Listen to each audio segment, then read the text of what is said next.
کہ ہم سب آدم کی اولاد ہیں، آدم و حوا کی اولاد ہیں، ایک دوسرے کے بھائی ہیں، ہمیں ایک دوسرے کے بھائی کی حیثیت سے رہنا چاہیے۔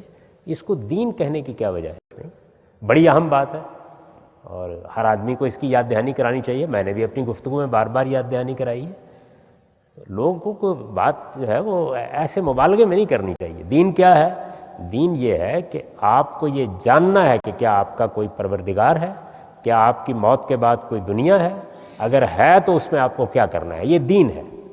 اس دین میں جو معلومات آپ کو دی گئی ہیں اچھی زندگی گزارنے کے لیے، اس میں ایک اہم معلومات یہ بھی ہے کہ ہم سب آدم و حوا کی اولاد ہیں، ہم سب یکساں پیدا کیے گئے ہیں، ہمارے درمیان کوئی نسلی لحاظ سے، رنگ کے لحاظ سے فرق نہیں ہے، کسی گورے کو کالے پر، کسی کارے کو گولے پر کوئی فضیلت نہیں ہے، ہم سب برابر کی سطح پر دنیا میں ہیں اور برابر خدا کے سامنے پیش ہو جائیں گے۔ یہ انسانیت ہے، تو یہ ہمارے مذہب کی تعلیم کا ایک حصہ ہے اور بس۔